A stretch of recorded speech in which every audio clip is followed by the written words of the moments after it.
This demo will examine the RAM's work queue and saved query system. When they are viewed on the dashboard, it appears they contain the same information. In both cases, they are created by applying a filter to all the accounts that a specific user can see to create a list of accounts that fit the filter criteria. A work queue is assigned to a specific user. When the accounts within that work queue are viewed, that specific user information is shown on the account as the representative. In the case of a saved query can be assigned to multiple users. Those users are not shown on the account in any way. We will examine the queues and queries system to configure work queues and saved queries. Depending on the user's security group, they will see an option on the menu for queues and queries. When this option is opened, it opens a window that shows a setup, work queues, and saved queries. We will look first at work queues. When we open up work queues, this is a list of work queues that belong to clients that this particular user can see. In this particular instance, the current logged in user can only see records for the Northwest Medical Center client. If we look at the work queues, we will see they are listed in a sequence. When work queues are reassigned, they are assigned in sequence order.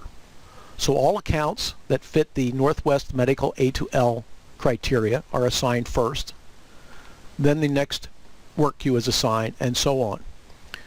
The accounts in a specific work queue are only accounts that that particular representative can see. If we double click on a row, we can see the selection criteria.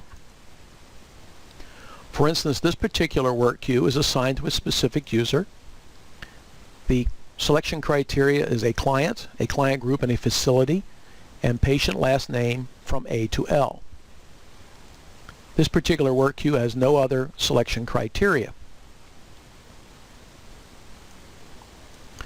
If we go back to the list of work queues, we can update the list of work queues at any time. As accounts are closed, they no longer fit into the criteria. If various conditions in an account are changed, they may not fit into a work queue. So therefore the work queues have to be refreshed periodically. To do this, we follow the instructions here. We select a client and we click the search button. This reveals a button at the bottom of the work queues, which is called Update Work Queue Assignments. What this will do is go through the work queues in sequence order and start assigning accounts to that specific work queue. Once all the accounts have been assigned, no more will be assigned to any later work queues. So as we update the work queues, we'll come back with a message. In this particular case, it shows that all active accounts for this client have been assigned to a work queue. Looking at saved queries, we find a similar list. However, in this list, there are a number of saved queries that are shown in gray. These particular saved queries are special queries.